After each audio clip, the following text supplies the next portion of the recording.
ஹரஹர சிவனரியாய நிவர் பரவி முன்னருமுக சரவண பவனே என்று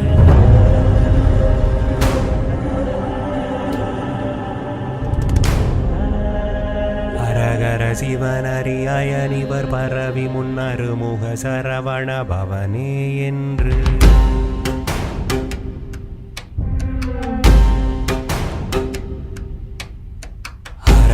சிவனரியாய நிவர் பரவி முன்னருமுக சரவண பவனே என்று அனுதினம் மொழி தர அசுரர்கள் கெடாயில் அனலென எழவிடும் அதிவீரா அனுதினம் மொழி தர அசுரர்கள் கெடாயில்